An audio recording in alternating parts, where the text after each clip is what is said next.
My name is Sudarshan V. Khadka Jr. I'm a partner now at Leandro V. Locsin Partners. Previously, I was an associate here from about 2010 to about 2017.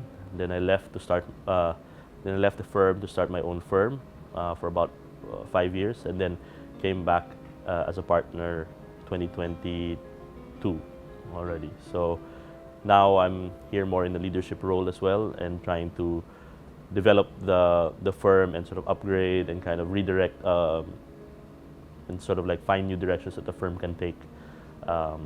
Yeah, so far. At the same time, I also have the another practice which is more on the pro bono side of myself. It's more of like a volunteer endeavor. It's a firm that I have with Alex Furunes also. So together we are Khadka and Erickson Furunes, and we work on community-based projects and projects that deal with how communities can design and build things together. Yeah, because Andy invited me to come back as a partner this time, and I thought that the firm really had a lot of potential and has a lot of potential and has the opportunity to build upon the learnings that it's had over the past few decades. And so I think I saw the need to make the most use out of it and sort of try to maximize the benefit that it can really generate for the Philippine society and architecture in general. Well, I think architecture really is a difficult business. On the business side, it's really very difficult. So I understand that there is a difficulty with sustaining the firm after the principal has passed away.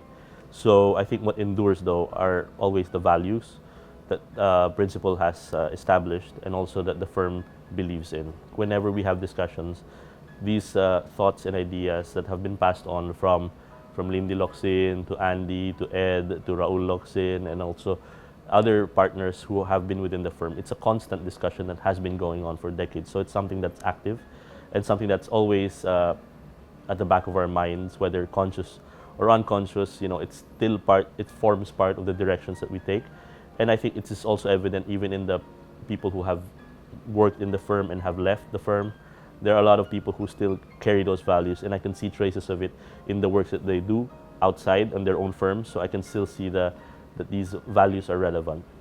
Well, I think it's difficult to say in general, like how much specifically, but I think as long as they are clear guideposts in our minds, these form sort of north stars somehow that you aspire to and reach for, and sometimes are guided by, or sometimes you respond to also. So they're just ideas which become the starting point for future ideas as well. The way that you respond to it, the way that you integrate it. So it's not necessarily always about integrating also. It's also about responding to some of these values and seeing, sometimes also challenging them and seeing how you can make them your own or how you can reinterpret these values as well. Well, in a way, I think we were on the cusp of that also, even during Mohon. So 2016, in effect, became like trying to grapple with our brutalist heritage also. We have a lot of brutalist buildings in the country, and I think has been a growing interest in them. But see, that's exactly the problem, because it's around this 50-year mark of when the buildings are at around 50 years old, when people sort of like don't appreciate it or don't appreciate these buildings, and then suddenly they're torn down and people don't care. And so, okay, we just build another high rise or whatever. But it's that 50-year mark when it's also the most critical, that 50-year-old mark. So at the time when buildings are around that age, that's when also people begin to appreciate them. So if they fall into disrepair around that time, suddenly people will rethink, this is beautiful pala.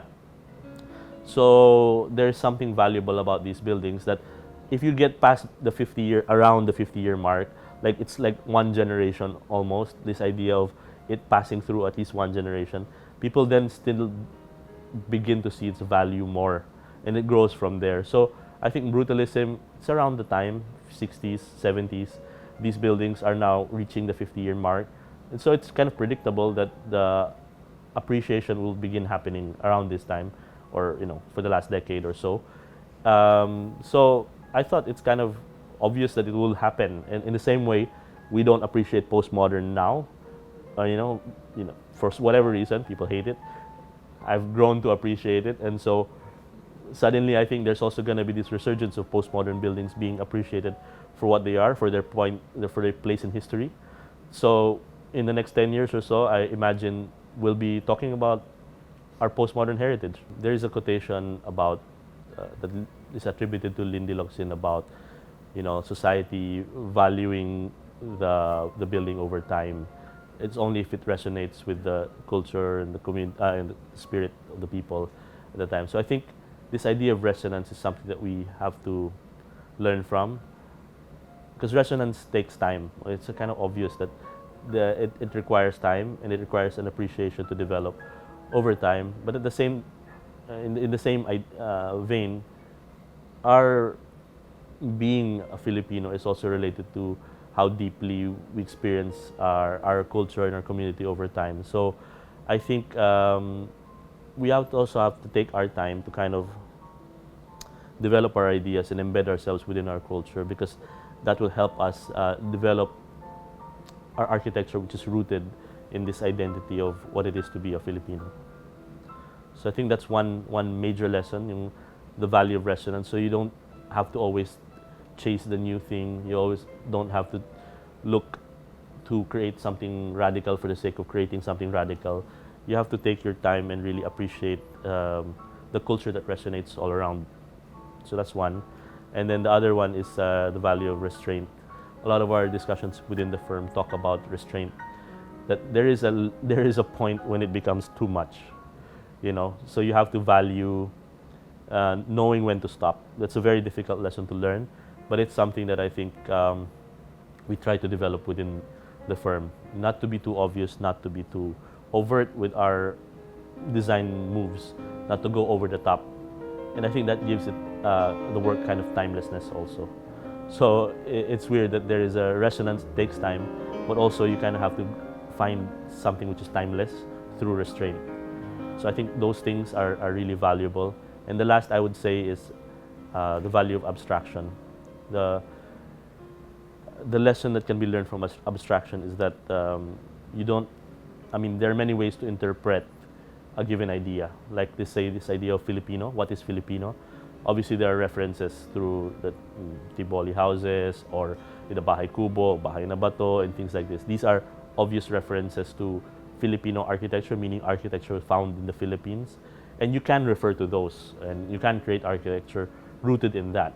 But there are also abstract qualities within those kinds of architecture that we can learn from and express in different forms. So expressed in different methods, so that the resultant might not be visually similar, but they carry the spirit of the idea through this abstraction that we are able to create. So it's about, again, observing and trying to find the resonance with the culture around you and trying to express that abstractly through your work. And I think that's really valuable.